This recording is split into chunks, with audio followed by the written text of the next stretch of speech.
Hey guys, welcome back. Got another episode coming, and I'm really excited for this one actually because I was thinking I've known you for at least 18 years, and maybe a little bit longer, close to 20 is what I told Luke in the studio. And we're not in the studio. We're at the Snow Canyon Baseball Clubhouse, which I played here with you as a coach here at Snow Canyon. You guys just won a state championship last Saturday. Oh, it was awesome. And, awesome. You now have 5. That was my 5th one. Yeah. So it's fresh. Very fresh. And want to document this for your family, for you, for the players. It's a great community. I mean, I still, I'm here in the studio looking around. I almost want to cry because, I look at all the memories here and all the time I spent here and how much it meant to me, and you were a big part of that. I was telling Luke on the way over here, I said, my dad was a great dad and he was involved and I love my dad. But if I were to give anybody another, like a dad position in my life, it would be you, because I was just here all the time. You know what I'm saying? Right, yeah. And we didn't win a state championship when I was there. No. And I wanted it so bad. But it's out of my control. You can't always force that. Right. You can't force it. But here we are. This is special to me. I'm grateful that you're on the podcast.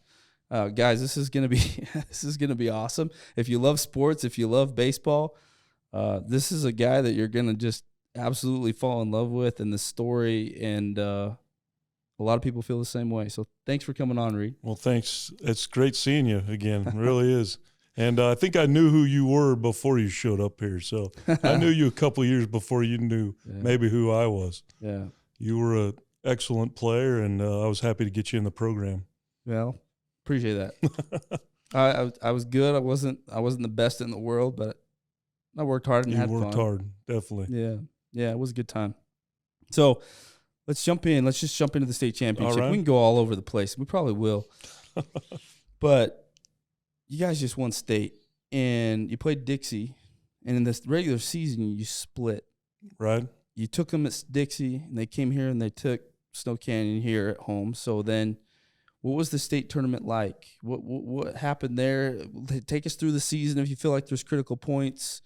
But tell us about this club that you had this year, the group of seniors and juniors and whoever played.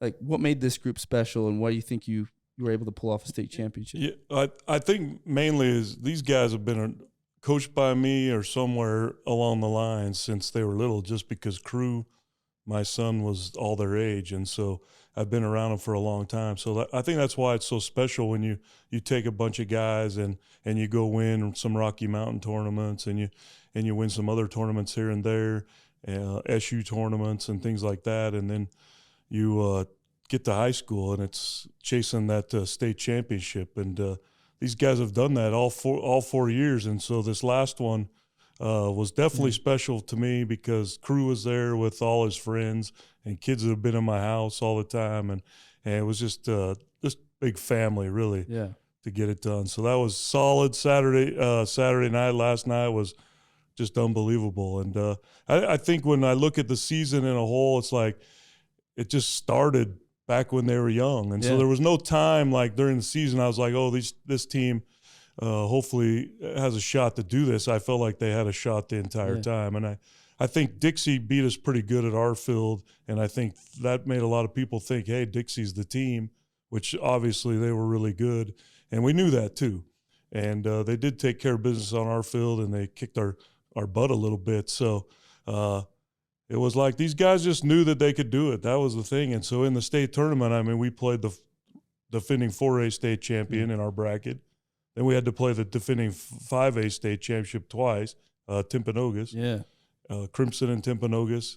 And then now the second best team in the state is who we had to finish with. So, I mean, our road to the state championship was not an easy one. No. Definitely not an easy one. And these kids stepped up on the mound and defensively and got it done at the plate when they needed to. And it was fun to go out there and get on the dog. I tried to jump on the dog pile, but I kept looking at some little kid, and I'm thinking I'm going to land this 280-pound body on this poor kid. So I kind of just laid on it a little bit, but I felt like I needed to be out there with them. So that was fun. It was a good time. That's cool. Throughout any tournament, right, there's just some key moments that you can look back and say that was a pivotal moment, and there's probably a couple. Talk about those. What are some of the memories that you can think about of this state tournament that stick out to you? Well, it's funny that you bring that up because one was I remember about mid-April, laid in bed, and I said to my wife, I said, one of the craziest things here is we've lined into probably 12 or 13 or 14 double plays, but I don't remember any team lining into a double play while we're on defense. Like, I think it's like 15-0 or something. I'm like, what? And then in that game against Crimson, Kyson Goetz caught the comebacker that was just smoked up the middle. Yeah. And I don't know how he caught it. He was on the mound, and it hit him right in the glove, and we turned a double play there. And then the last play of the game was a check swing, little liner to third that their guy was running on the pitch, and we threw and made the double play there. And I kind of felt like things were changing, things were changing. That was in April. Yeah, no, that was in the state tournament. That was when you talked about it to your wife. Yeah, it was in April. And then all of a sudden here in late May, we finally get 2 line drive double plays in the state tournament. So I don't know. That was just one thing that stuck with me. Stuck out, yeah. I'm sure there's probably others. Off the top of my head, I'm not really thinking too good right now about that. But, yeah, that was one of the What are you things. experiencing right now? I mean, it's 4 days after, right? Yeah. What are you feeling? What are the emotions and feelings then now? I mean, what are you feeling? I feel like that we need a little more time. I mean, we did that on Saturday, and all those kids graduated this morning, and so it's like there's no time to get together, and a lot of them are leaving on their senior trips or whatever. So it's time. It's like something I just kind of like to sit back and relax and have them all around me or whatever. Yeah. But everybody's got somewhere to go and something to do. So that's kind of the bad thing of baseball at the end of the school year is it's just kind of done and over. There's no one at school anymore to say, hey, great, congratulations, to talk to these guys. It's just kind of, we're done now. Yeah. So I think that's kind of the hard thing, but obviously it's the 2024 state championship. I'm as excited as my 2007 state championship. It's something that doesn't come around very often. There's lots of guys that don't ever even coach in a state championship, so I feel very thankful that that's happened to me. Yeah, you've built some incredible teams.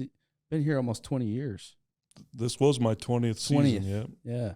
So being here 20 years, the question that comes to my mind, because like I said, beginning of this, I feel like you were a dad to me, right? But you've coached, I don't know how many hundreds of kids have come through your program, right? Yeah. And they're just cycling through every year. And I mean, how do you feel about those kids? You've coached 4 of your own kids.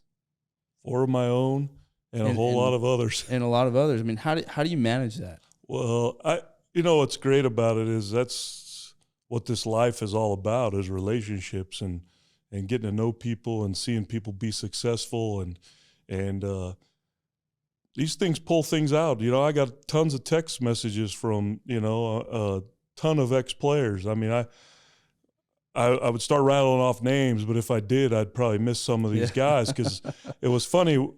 After we won it, I had almost over 100 text messages before we got, how we go to the brick oven and eat in Provo. So I was going to ask if that's what you did. Yeah, that's what we did again. That's cool. Yep. All 5 of them we've eaten there. So on the way home, I was driving because I had all the equipment, so I didn't ride the bus home, so I had to drive my truck. But my wife was answering the text messages she'd read them to me, and I'd say, and all these text messages coming in from ex-players, from, guys from 2008, 2009, 10, 11, it just keeps going on and on and on. And I think that's really cool as a coach to know that I've got these young men, these kids that I was around when they were, 15, 16, 17, 18, that are still checking in on coach and excited with what we're doing here in the program. And so hopefully, and the great thing is I said, hey, next time you come to town, if they don't live here,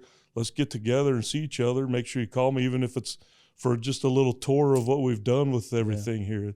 And so I think that's pretty solid. And, you know, and coaching you and with you saying that, hopefully hopefully you've learned those lessons, you know. I mean, and the great thing about baseball is it's going to knock you down and you got to get back up. And I don't have a daughter, but I always tell people, marry a baseball player, you know, because that's someone that's been knocked down that can get back up on his feet and get it done. So I think it teaches that lesson. Hopefully I've been there to steer guys in the right direction, you know, whatever that might be. Come talk to me at all times. I feel like I'm easy to talk to. My door's always open. Yeah. It's still always open. That is true. Your door was always open. I always felt like you had my back. I was, you know, I think back to when I was a kid, and I was pretty emotional. I felt like, I think it was a lot of the LDS upbringing that I had, which is neither here nor there. It just was. It was very, very strict LDS when I was a kid, and that's how I was raised. And I was part homeschool. You know, I mean, I was just like bred in that, and so being here was kind of my out. You know what I mean? Like away from that, and but it bled over here a little bit. Do you ever remember? I remember this, and maybe you don't remember it, but when we didn't win the state and the season was over, I think I wrote you and your wife. Your wife would remember. You might not, but I wrote you guys a letter. Do you remember that? I don't remember. I wrote a letter, and I just laugh at it now. I probably have the letter actually. Go look and see if you can find it. I'm going to. Your wife will know where it is. Anyway, it was something. It's just so funny now that I think back, and I was telling my wife about this. It was something like, "Hey, really wanted to win a state championship, but it was like, at least I kept the faith and I was a good kid." And I was like, you know, I was just pouring into this letter, and I kind of laugh at it, but at the same time, that's who I was at that time. You know, that was kind of the kid that I was. I was a good kid. I was still a good kid. I was a good young man, whatever I want to call myself now. But I always felt like, even though I had that, you always gave me a shot. You know, I wasn't here at the school all the time. Right. But I felt like just part of the team, part of the family. Yeah. You know, and I needed that in high school. I can see it now. At the time, I was just experiencing it. Yeah, for sure. And I think the other thing too with that is I knew your upbringing, like I knew your parents, I knew kind of where you're coming from, and so I tried to make sure that was still here in the clubhouse, on the field. It's part of you. And I feel like that's important for me because parents drop their kids off here and they're with me most of the time. Yeah. So it's like I've got to make sure that they, you know, those same morals and things that they want to see. So we didn't play on Sundays back then. No, for sure, we didn't. You know, no, not back then. We had to calm down Nate Burr a little bit, Xavier Feely, and some other kids. Yeah, it was a little crazy. Yeah, so that's what I love about coaching is there's so many different kids and they come from different backgrounds, and so it's always exciting. What's one of the, you don't have to say names, but what's one of the craziest stories of like, and I remember a few, like Ryan Shaw, I can say that because he's a friend of mine now in real estate, but there's some Ryan Shaw stories. There was some other, Kinley Cook and some other guys that got in some trouble. There was just what are some of the crazy stories that outside of baseball that you had to deal with? Obviously there were times where one time where someone got someone pregnant, and so dealing with that was in the middle of the season. In the middle of the season, so that was a whole thing that I had to deal with, and turned out great for them, really, honestly. So I mean, it was a good kid that. And I'm sure that they probably look back and think maybe that wasn't the best thing. Because when I was 25 and I was a father for the first time, I was like, what am I doing? So couldn't imagine at 17. Yeah, no. But those, I think, just relationships with girls that guys have in high school that they might not tell their parents, that they come to coach with for some things. And so I know that what their parents' morals are and I try to lead them in that direction. At the same time, I'm that shoulder on that ear to hear about. So how do you do it though? I mean, you have, like you said, 4 kids of your own. Your wife, you're always here. I'm sure she wants you home, but how do you balance that? Yeah, well, I mean, you have a great wife, and so she's been through all this with me for over 20 years.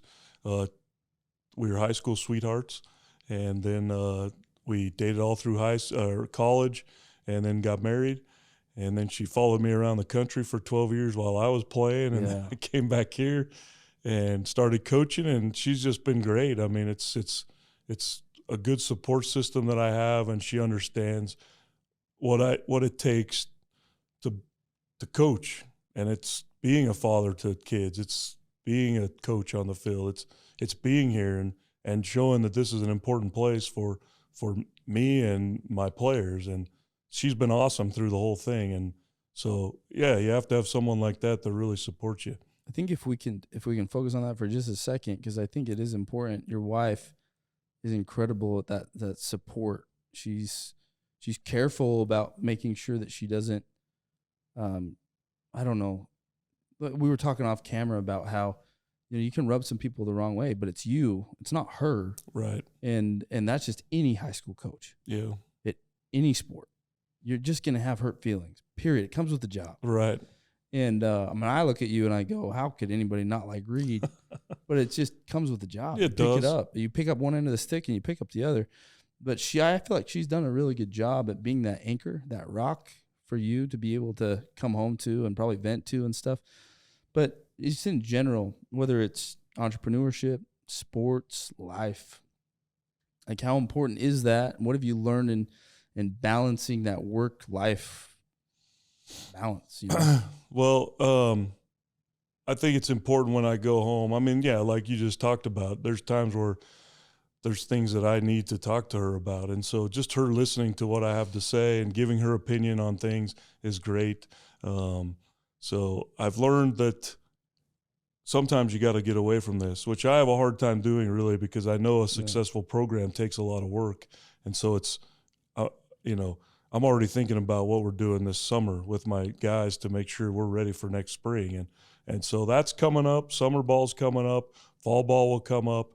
And she loves November 15th to January 1st because I make sure that's all hers. Christmas is fun. Yeah, I think the great thing, too, is having the kids in the program. That's always helps when I'm here with one of my sons. And so – But your son now is he's graduated. So what are you doing? We're going to – I'm staying, so we're going to have to find a way to get around that. But you know what? Do people know that you're staying? Have you been vocal about it? I haven't had very many people ask, but those that do know that I've told them that I'm sticking around. I'm not going anywhere. I love Snow Canyon baseball. I love the school here. I love the kids. I love teaching health. I love the field here. I mean, You've built this field. The clubhouse here, the coach's office, the batting cage. The scoreboard was you? Big. I think we had to wait a year for the scoreboard. It's all big fence. time. It really is. Yeah. I mean, there's junior colleges out there that don't have the facilities that we have here. So I don't feel like I need to go anywhere. I feel like I just keep doing my thing, and I've enjoyed it. So yeah, let me ask you this question, if it's okay to ask you this one. Do you feel like you're all in? 100%. Yeah, 100%. I'm all in, and I think sometimes people worry about that. Maybe when my son's going to graduate, but I know what it takes to have a successful program, and not only like baseball success, but also to have the kids feel comfortable in this and be a part of this, and that family that I feel like is so important is but I'm all in. Yeah, this is it. this is your life. This is my life. I sense it from, I mean, I've known you for so long, but you love it. You just love this game. I right? do. And I met your dad before he passed away, and he loved the game. He loved sports in general, I think. He's a good guy, but he raised you, and I kind of look at that, and then you and your boys and everything, and this is your life, right? Yeah. And I think the reason I asked that question, do you feel like you're all in? I know you're all in. But where does that come from? Does it come from your dad? Or does it come from something else? I think 100% from my dad. I mean, it's something that he coached me all through up until high school, and then he kind of turned me over to everybody else. But he was always involved. He was always, if I needed something, he was always there to make sure I had what I needed to succeed. And I think once I started to succeed, and then I knew I wanted to get into coaching, it was something that I just made sure I wanted to be successful at. And I knew that it took a lot of work to get to where I saw him he was a truck driver, so he would drive his truck and then he would get back and he'd coach us. And I mean, that guy was into analytics before analytics even showed up, right? So, I mean, stats were his thing, and he coached me in football and basketball and baseball, and he made it a point to be at everything that I did.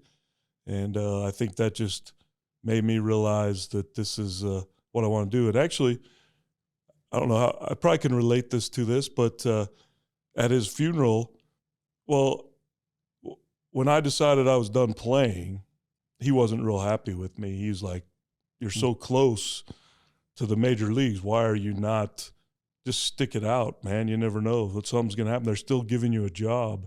And I went in and said, "Hey, I'm done. I'm going back home. I'm going to teach." He wasn't happy with me. And Brogan was 8 years old at the time, and he would call me and tell me how he was doing in Little League and stuff. "I hit a double today, Dad. I went 4 for 4 or whatever, and made a great play at shortstop." And this was just me hearing all this. And I remember my dad always being at everything that I did. And so at his funeral, I remember, well, actually before his funeral, I told my dad, when he was giving me some grief about retiring from professional baseball, I told him, I said, "This has a lot to do with you." And he's like, "What are you talking about?" And I said, "Dad, you were at everything I did. You still try to get to all my professional games. You were at everything." And I said, and now it's my time to be with my son. He's 8. He's calling me on the phone, telling me what he's doing. My career had stalled out. I was 33 years old, never played in the major leagues. I could have continued to coach in the minor leagues or something like that, but it was a dead end, really. And I'm like, I need to be home with my kids. So at his funeral, I told that story, and it was pretty kind of a cool thing, because I was like, my dad was always there for me. So I think that this all-in thing, I mean, that's what it is. And who wants to be 500 in their life? I don't want to be that. I don't want to have 300 win. I don't want to have a 300 winning percentage. So I'm going to do all I can. Luckily, I live in Snow Canyon, where the kids just keep coming, right? Great players all around. Yeah, it's just Southern Utah in general. I mean, it's awesome. In the last 10 years, how many times has the Southern Utah team been in the state championship? Like every year? Every year. I think. Well, I was just thinking about our little team that went to Williamsport. I mean, the first team from Utah is from Snow Canyon. I mean, these things are crazy, and it's not a huge community, but no, it loves to baseball. SoCal or anything like that, and you're just. So I'm fortunate enough to take over for Jerry Beck and have the players. Hey, Jerry listens to this. So Jerry, hopefully you get this one. So you shoot me a DM if you heard this part. A lot of respect for that guy. A lot of respect. A good dude. Yeah, he's a good dude. He got into pickleball, so I got to know him a little bit better that way too. That's good. Anyway, yeah, I talk about all in a little bit because you are, and it just came to me. I mean, I don't really plan any of this. I just want to talk, and it just hit me as we're sitting here like, this is a guy, like Reed is a guy that's just all in. And that it didn't matter if it was baseball. No, you know what I'm saying? Right. I agree. That's something that's just there. That's you. Yeah. And it's something that I don't know if it's nature, nurture, maybe a little of both. Probably both. But there's one of the most valuable things I think anybody can have, because if you have an all-in mentality and you can avoid distractions in life and have a supportive spouse like you do, sky's the limit. Pretty soon you're going to hold up those five rings on your fingers and show. I mean, that's the result that you get. Yeah. And I think that's such an important thing to pull out of this story. You've been here for 20 years, and a fourth of that time you've won state. It's impressive. That's huge, actually. It's pretty unbelievable. It really is. I mean, so many guys don't even get the opportunity to play in a state championship or coach in a state championship. Win one. So I've been fortunate. And this year, actually going in, we were 4-4. I was 4-4 in state championships. So this one was important for me to get. Yeah. But yeah, you're right. I mean, it's been a great blessing to be here and be able to do this. Yeah. Okay, let's talk about a little bit more. You played Dixie 4 times this year. Right? Yep. You split in the season, played them twice in the championship. In the way that it works now is you gotta win 2 out of 3, right? Right. It used to work when I was in high school. That's If crazy. you went through the losers bracket, you had to win 2. But if you came all the way in the winners bracket, you just had to win once. Right. Now, whoever is there, you just got to win 2, right? So that's the way that it works now. There's deep history with Dixie. For sure. And I'm good friends with Chunner. I mean, Chunner is one of my good friends, and we golf together sometimes, and we're always messaging each other just dumb crap all the time. And he's competitive as hell. Right. I mean, he's just a competitive kid. Yeah, I know. I watched him pitch against us back in the day. Yeah, I mean, he's a good pitcher. He's He a was stud awesome. athlete. He was a wrestler. I mean, a state champion wrestler, state champion football player, state champion baseball player. He's a stud. He's a heck of And an he's a competitor. athlete. And I love the guy, but there was some chippiness that went on with a Twinkie. Can you tell that story? Because I thought it was kind of funny when I heard it from Coach Mills. Well, some of our players had called one of their players a Twinkie, and Which means what? which I don't even know, to be honest with you. I don't know. He eats Twinkies. I don't know. They thought maybe he's a little chubby. I don't know what it was. But that player was playing third and actually said to me, "Hey, coach, that's not right." And I agree with him. So I went back, told our bench. But then in that same inning, they hit a home run. And Dixie did. And we thought their bench had said, "Eat a Twinkie" or something like that, which fired up a couple of my coaches. And they had thought Chunner had actually said it. Yeah. I don't pay attention to that stuff that much. I mean, I do hear a lot because, I mean, there's probably people watching going, "Yeah, I've seen you look in the stands at me or whatever," but I don't really hear. So I don't know exactly what happened, but then that was kind of just. Bench is almost cleared. Seemed like. Well, it seemed like, I don't know if it just got a little hotter than it did. And then in the state tournament, we had to play at first base. So I was there for that one. I don't remember the kid at Dixie's, but he's coming in hot in the first base, Right. and there was a tag versus just being on the bag, right? Because the throw was kind of took him off. Right. Explain that one. Well, that was I funny. was on the first base side. Well, I could hear it. I could hear him talking. Yeah, so the tag was kind of, it took him off the bag, so he had to tag him, so that always leads to something. Yeah. But then I don't know what happened after that. It looked like our player kind of went back over to the kid he tagged and kind of like stood over him or whatever. He stood over him, yeah. But in that time, our bench like jumped out there, and I got them all back in. And then the umpire said to me, "Hey, just so you know, the Dixie coach wanted your bench thrown out for leaving the bench, which is a rule." But then I said to the umpire, I said, "Well, that was our third out, so my bench was going out to celebrate." And the umpire, because they ain't going out there to fight. When's the last time you saw a high school team brawl with anyone? I mean, it just doesn't happen. So they were going out there to shake hands and get our guys in the dugout after the third out. So that's what I told him. He's like, "Oh, yeah, that's good. Yeah, I see that." That's so good enough excuse. Yeah, I don't know. Maybe Nothing was going to happen. I'm sure. Yeah, I mean, we were excited about getting the third out, and it was a tough tag, and it was a tight game. It was a tight game. So I think it was 3-2 at that point. And like you said, I mean, us and Dixie have gone at it since. And I don't know if it's because I coached there my very first year. I don't know. Well, there's always been good baseball teams from both sides, and I think that has a lot to do with it too. Great athletes, great players, and respect a lot of them.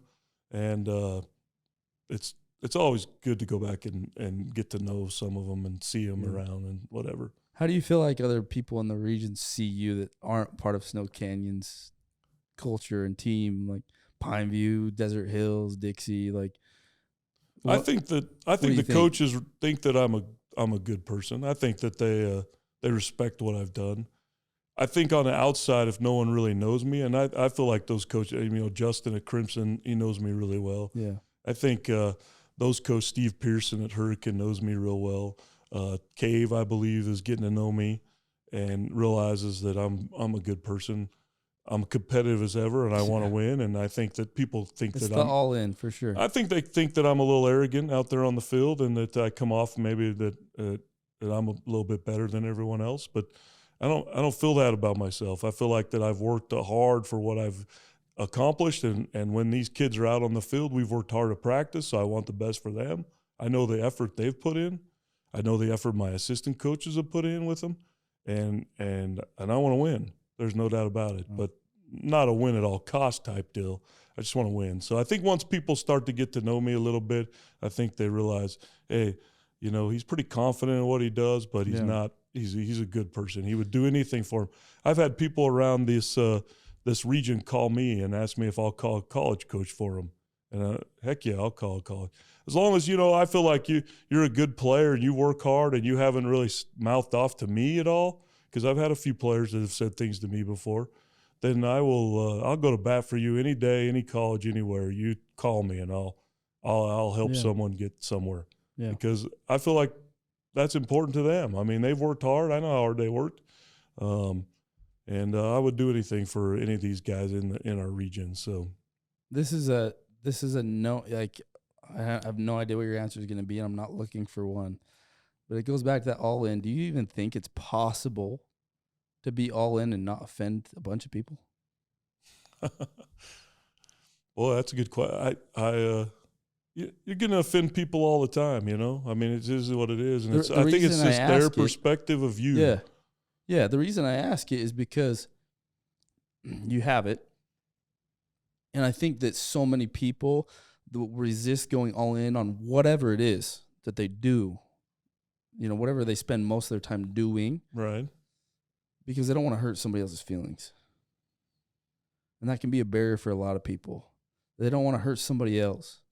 And so they don't go all in on them, on themselves and their family and their job, their career, whatever, because they're so scared of hurting somebody's feelings. And so I'm curious to know how you deal with that. Or yeah, I like people, you know, I really do. And so I'm not out here to offend anyone. I'm just out here to do my job, and at the very highest level I can do it. And so if that offends someone, I can't worry about that. You know, I don't think they know who I am. I don't think they know. I don't think I've ever offended anybody that doesn't truly know who I am. And maybe I'm wrong. I mean, a lot of people are going to hear this, you know, I mean, and there's probably somebody going, oh yeah, remember that one time. But I don't think that, I think I like people, you know, and so I think if you get to know me and I get to happen to coach your son or something like that, I think you're going to end up liking me. Yeah. I think the interesting thing about that response, though, is that if it's all based on what your story is that you tell yourself about it, right? Like, I love people. Yeah. I genuinely like people, and I think the people like me, and whatever, like, whether they do or don't, the important thing is the story that you tell yourself, because that's how you're going to show up. If for some reason you couldn't let it just roll off your back when somebody was pissed that you didn't put their kid in, or they got cut, or whatever, like, I'm sure you feel it. Well, 100%. And that's where I feel like that's maybe where, if I have offended somebody, it's about playing time, which I feel like every kid in my program has been treated fairly. I was that guy that didn't play every game in the minor leagues. So I feel like if there's a kid that's sitting on my bench, I'm gonna treat them. I'm gonna treat them like they're the best player on the team. I'm gonna talk to them all that. I'm not gonna give them the playing time as the best player on the team. I can't do that. But I'm going to definitely treat them well. And I feel like I've done that throughout my career. And so it's hard on me when someone doesn't like me because I didn't play their kid. You know, I didn't give them the playing time that they need or they thought they should get. I'm here to raise young men, win baseball games, and coach and teach my health class. Yeah, that's what they want me to do, I think. So I want to win. Yeah. But at the same time, I'm going to treat your son like he's the best player on the team.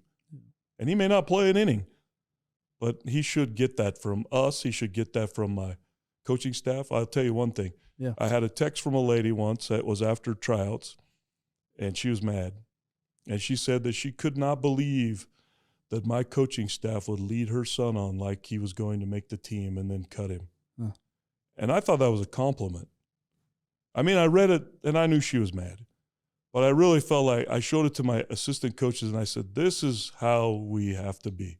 This lady's mad at us, but this is a compliment to us as coaches that this kid thought he was going to make the team. We were treating him that well. He enjoyed coming out to the field, and then we cut him. Yeah. Did I love cutting? Absolutely not. Did I want to cut him? Yeah. No. I mean, if I could play every kid out there and win, I would do it, but I can't do that. And so I just remember seeing that text and thinking, this is a compliment to us as a coaching staff. Good. Because this kid felt like he was part of something. We made him feel that way. And that's what we need to do all the time. And so these kids on the team that don't get that playing time, that the best player gets all the playing time, it's important to me. That's top 1%. I mean, I really think in high school that's top 1%. I didn't catch it at first when you started that story, but that is so true. Yeah. You come out here and a lot of times the people already, they dismiss you because they know you're not going to make it. Yeah. I don't know who the kid was. Right. But if you made him feel that way, I agree. Yeah, no, you've come out, you try out for my team. I'm going to treat you with respect. I see you in the halls here at school. I have you in class. That's I really honestly love all these kids. And that's the worst part of my job is March 1st. Mm-hmm. When I got to tell someone they can't play baseball done it 20 anymore. times. I've done it 20 times. And my brother is one of them, if we can go there. Your brother was one of them. So it was me, Mark was first, me, Steven, and then Bryson. I have two others that didn't really play baseball, but those were the four that did. And by the way, I love your family. Like, I love every one of those kids. You just talk about mom and dad are awesome. I love them. Yeah. Just like anybody else, I'm sure. Yeah. But, it's funny because.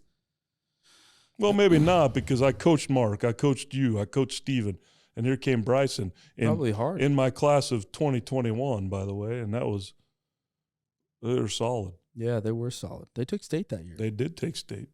And Bryson knew it was tough. I mean, he didn't work it like we, and he had a tough class to beat out in general. Like, I don't know how many kids were going play college ball after, but it was a large group of the seniors that year that were his class. So anyway, I remember that time, and I want to bring that up on the podcast because I think there's a lot of lessons there, a lot. Yeah. I remember being in college, and Bryson, senior, right? He got cut the year before his junior year.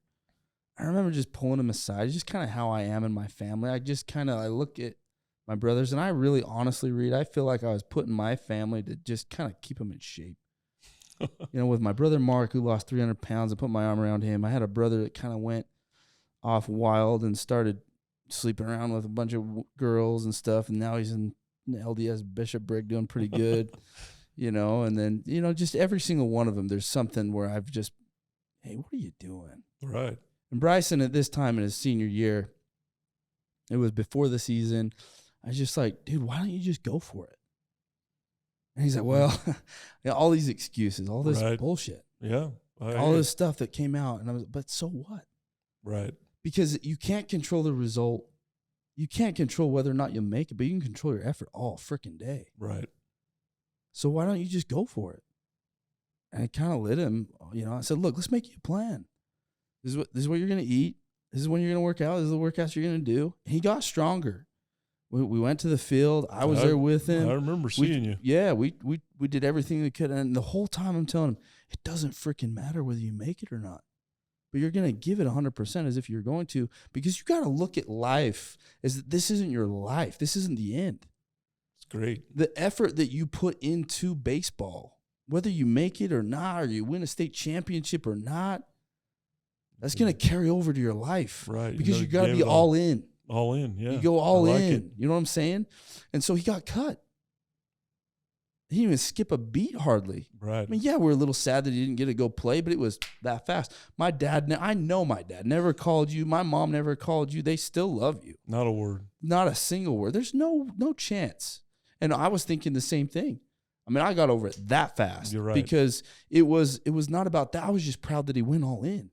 Now I look at him, and he went and he served a mission, which is not, whether somebody listening to this is for or against the LDS church, doesn't matter. It's freaking hard to do. Right. And he did it. He's out doing summer sales, knocking doors right now. He just texted me. Him and his wife are out doing it. He's like, yeah, I just sold 6 accounts, and she sold 5. Like, we just made $4,000 yesterday. I'm like, jeez, dude. That's what I'm talking about, though, is he freaking just knows how to go all in. It's not about the result. Right. But if you just show up and go all in, the results take care of themselves. Well, I agree. Yeah, that's great. And I would hope that Bryson, if you ask him, would know that I cared about him. I think he does. Yeah. Yeah, I think he does. Yeah. He'll listen to this.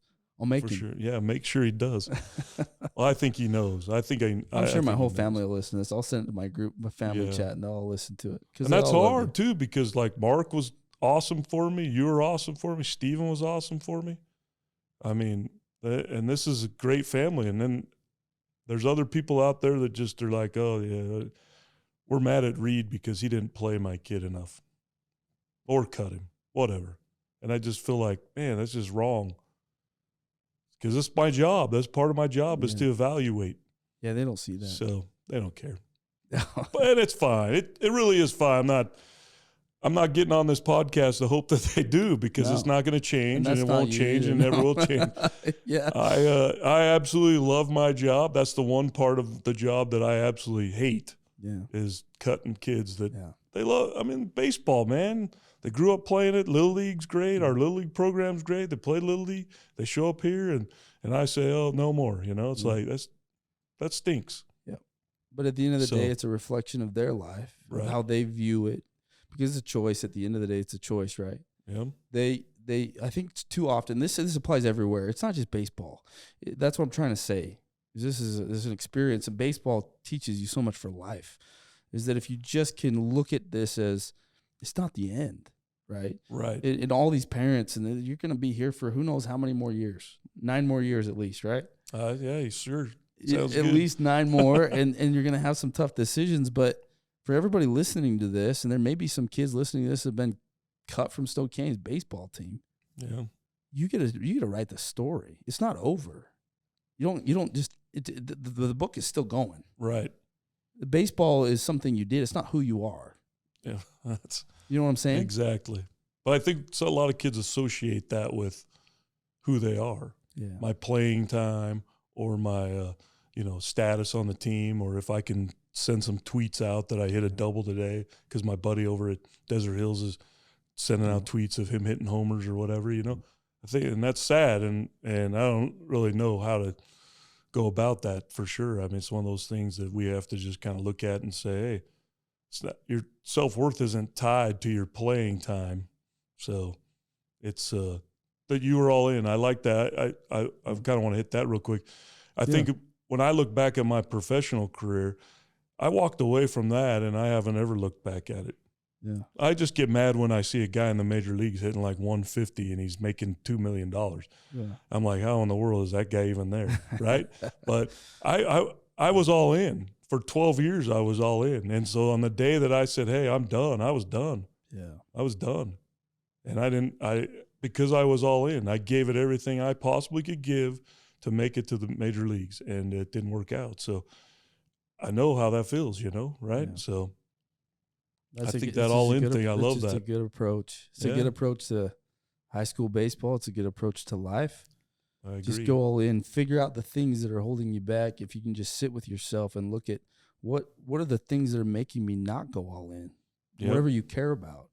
This whole idea that how we do one thing is how we do everything, I think is BS, because I don't care about knitting or sewing. Like if I go pick that up, I'm not going to care that much. How we do one thing that we care about.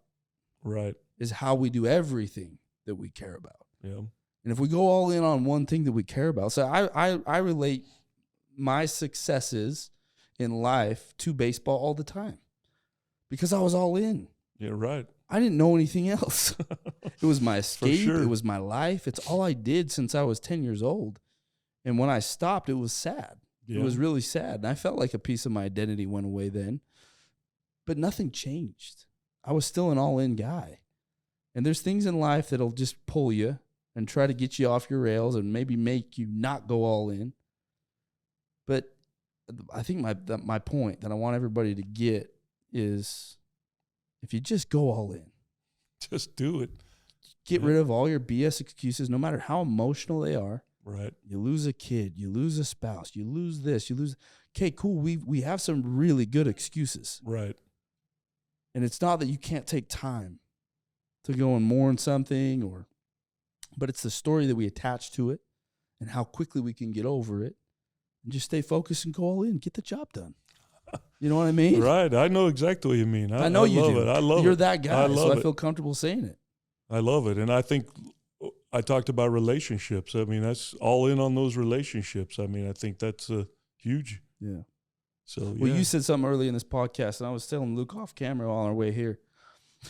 So you know what? The only thing that really matters at the end of the day is people. That's it. All this other stuff that we do, right? None of it matters. But it all matters because people are involved. Yeah. That's it. But the thing that actually matters are the people. Take everything away. Somebody screws me out of 10 grand. So what? What is 10 grand, really? It's just paper. Yeah. What if I lose my house? So what? Right. What if I lose my car? So what? Yeah. The only thing I don't want to lose is my relationships, my people that I love. That's the only thing that's valuable to me. That was one of the things when I was playing in the minor leagues. One of my friends, Tim Marks, he's a catcher with me. He used to always say he'd be 0 for 12 or something. He'd be like, "Well, because he was a catcher." He'd say, "Well, they can't take my wife. They can't take my wife." And so it just hit me when you said that. It used to make me laugh. I'm like, you know what? They can't. So I can stink it up today, and I stink it up tomorrow. They can send me packing, but my wife's still going to be there. Yeah. So that's funny. Anyway, you said they can't take my wife. He used to always say that. There's a lot of truth to that. Yeah. No, that's super good. It's been a good one, man. I really appreciate you coming on here. Any last thoughts that you've had? Your coaching career, the state championship, departing words of wisdom. I just think that I've had 2 of the best jobs in the world. I've never worked 9 months out of the year. Yeah. I had 3 months off baseball. I've got 3 months off teaching. I get to coach kids. I love these text messages that I'm getting, they're awesome. They're from good kids that I coached a long time ago and some early. And heck, my players from 21 sent a video out to these guys to win it. That was freaking cool. And that's the stuff that just gets me, is those relationships that I've made. And I've been lucky to be a part of all of it, really. It's just like I look back, I'm like, man, I don't know if I deserve it or not, but I got all these kids that love me. Great job, best coach in the state. I love you. Things are going great for me. Those are the things that I love to hear. And so it's been an awesome weekend to see those guys all come out and say, hey, or I was just see some of you at the games. That was crazy. Jake Hurst, catcher from 2005, shows up. I'm like, hey, buddy, what's going on? It's just stuff like that. It was my very first year, 2005. There's my catcher sitting in the stands cheering us on. And there were other people there, and it was just great. Or I get a text, good luck this weekend, coach. So I love it, man. That's what I love. I love that. Winning's great, and being here is awesome, but those relationships are huge. Yeah. Could you have scripted it any better if you would have wrote it 20 years ago? Would you change anything? I would have won you a state championship. I would have screwed it up somehow. No, I would have too. But you helped me in a lot of other ways. I know you put a good word in for me for, I think that year I got Region 9 MVP, and I know you were a big part of that, writing that. Yeah. And first team All State, I think for pitching, for all things. I think I was 7-1 behind Eric Carter. I know I was 7-1. But you're a big part of those things happening. Those were within your control, and I know you helped me get those, and I appreciate that. Well, I love that you played for me, for sure. I always say, this is for everybody listening to this, I was the best shortstop that ever There you go. And whether it's true or not, it doesn't matter. I just want everybody to know I was the best shortstop. I'll agree. There's some pretty dang good ones. Anyway, guys, thanks for listening. I know that this is going to get around to a lot of Snow Canyon people, and I'm excited to share it with them. Blake Ovard, shout out to him. He was one that said, you got to get Reed on your podcast. Yeah. And this was back before you won the state. It was the beginning of the season, before the season even started, I think, or just starting. He's like, I really want to get Reed on your podcast. And so I reached out to him. You got sick. You couldn't quite Sorry about that. make it out. But no, he couldn't. There's no accidents. You know what I'm saying? Right. Like this is good. Way better. Well, and grateful to Blake, another great player that I enjoyed coaching. Still know what he's doing, know where he's living, and know what's going on in his life. It's great. Yeah, that times 1,000. Yeah, all these kids. So anyway, they all love you, and I'm just an avatar that gets to tell you that, and in representation of them. You know, I think everybody, if we were all in this room right now, one, we wouldn't fit. And but we'd all give you a hug and just tell you how much we love you and your family and your wife and all the. I think to wrap up this podcast, it's an all-in podcast. Yeah. You're just a great example of somebody that's gone all in your career and all in your family and your kids. Have you been perfect? Well, guess what? Nobody is. No way. But you're all in, and that's all that matters. That's the only thing that I think that I've learned from you and from this podcast. Has just been a great theme. Quit worrying about the result, whether you think it was good or bad, right or wrong. Just go all in. Get after it. Go all in. I agree. Love it. Thanks for having me. That's going to be on the back of one of these jerseys next year. Yeah, all in, right? All in. Yeah. All right. Like put Unity You heard it on here there, first. And now you're going to play this clip to your guys next year. This is why it's all in. All right, guys. Thank you again for listening this far. And we just want to thank our sponsors for the podcast. You got Holbrook Pickleball. Thank you for sponsoring the podcast and being able to provide just great quality paddles to the market. If you guys are looking for a high quality pickleball paddle, go and check out Holbrook Pickleball. If you're looking for a code, I actually have a 20% off code. Just shoot me a DM on Instagram and I can get you that code. Also, Drew Bohorovich, he has been a friend of mine for many years, and he provides loans for people looking to buy a home, whether it's an investment or any kind of property where you're looking to get into real estate. He's been a great source for me personally. I've used him and also a lot of my clients. So thanks, Drew, for sponsoring the podcast. Guys, share this with your friends and family. I think this is a great episode. I know this is going to get around the community for sure. Reed, thanks again for coming on. Thanks for having me. Great seeing you. Yeah, same. Catch you in the next one, guys.